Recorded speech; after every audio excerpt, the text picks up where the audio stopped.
Voltamos com o quadro Correio Cor Vida. Hoje no estúdio a gente está recebendo e conversando com a médica cardiologista Gabriela Cunha Lima. Agora, doutora, eu fiquei curioso porque faz pesquisa no Einstein, tem curso no Rio Grande do Sul, atende no SUS, atende no privado. Onde é que as pessoas podem lhe encontrar, assim, de repente, se precisar de uma urgência? Aqui em João Pessoa é fácil. Os serviços públicos, eu atuo nos dois serviços, na área de hemodinâmica, tanto no Hospital Santa Isabel, quanto no Hospital Metropolitano, que já faz parte de Santa Rita, na verdade. E nos privados eu atuo tanto no Alberto Kieser Vanderlei, quanto no Nossa Senhora das Neves e alguns procedimentos também no Memorial São Francisco. Então, eu estou em todos os hospitais. Quase onipresente, né? Já temos como achar a doutora Gabriela. E no consultório também. Ainda dá tempo para o consultório. Tem o meu consultório também. Me matar uma curiosidade. Se fosse banqueira, eu ia perguntar sobre taxa de juro. Mas como é doutora cardiologista, eu ia perguntar. E todas as vezes que eu vou fazer o check-up, a primeira pergunta do setor de cardiologia é se eu sou ou fui fumante e medir minha circunferência abdominal. O que é que esses fatores têm a ver com, assim, um pré-diagnóstico de ter cautela no problema cardíaco? Essas duas medidas, elas auxiliam na estratificação do médico para o risco cardiovascular, que é justamente o que eu falei. Tem os fatores modificáveis e não modificáveis, que é a genética, né? E os modificáveis é justamente isso. Estilo de vida, a obesidade, a gente medir a circunferência abdominal, a gente vai auxiliar no diagnóstico do risco cardiovascular daquele paciente. O tabagismo, como nós bem falamos, nos infartos dos jovens, ele pode estar presente em até 92%. E muitas vezes o paciente acha que, não, eu só fumo no final de semana. Ou, não, eu só bebo no final de semana. Mas no final de semana ele fuma 2 carteiras de cigarro e toma 4 uísques, exemplo, né? Então, assim, isso também é o etilismo e também é o tabagismo. Muitas vezes a gente negligencia isso. O sedentarismo, o estresse, uso incorreto de medicações para dormir, as noites mal dormidas, a obesidade, ela influencia na apneia do sono. A apneia do sono, ela aumenta o risco cardiovascular. Por isso que é tão importante aquele paciente que dorme mal, geralmente aquele paciente que ronca, é aquele paciente que tem a barriga maior, né? Se vocês forem, todo mundo conhece alguém que ronca muito. É difícil um magrinho roncar tanto. Então, geralmente, a apneia do sono, ela também faz parte no aumento do risco cardiovascular. Então, esses são fatores que são predisponentes.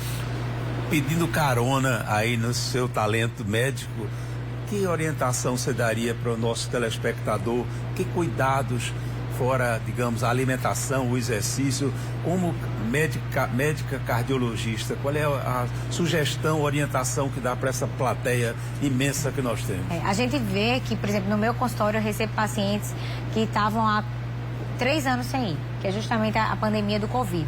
Então, temos resquícios pós-Covid dos pacientes que não acompanharam corretamente com seus médicos. Então, muitas sequelas que a gente está vendo agora são pacientes que estão voltando para o consultório extremamente ansiosos pós-pandemia. Os pacientes têm mudado o perfil de ansiedade e estresse. Então, muitos vão para o consultório de um cardiologista por hipertensão, que não é a hipertensão até por estresse, por ansiedade.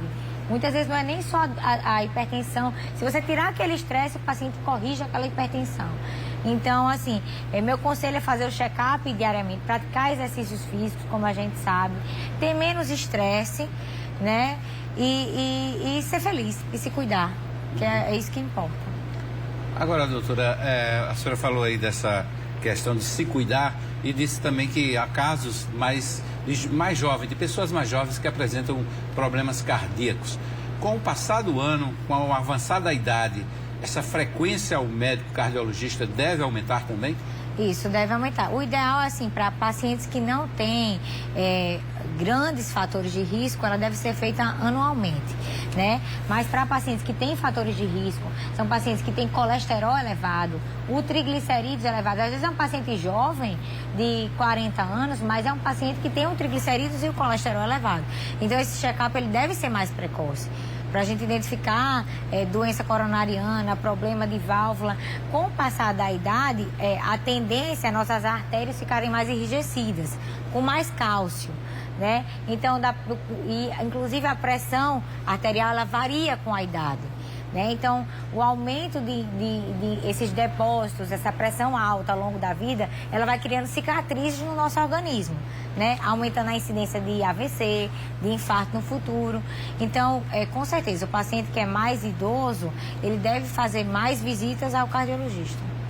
Tem uma pesquisa, inclusive, recente, publicada recentemente, dizendo que 10 minutos de exercício físico diário poderia evitar mais de 100 mortes no Brasil.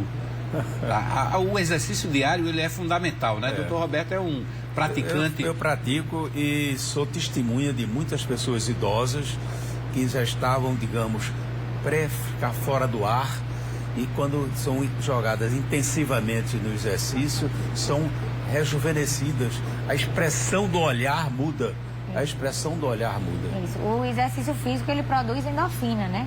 Que é a sensação de prazer, de bem-estar.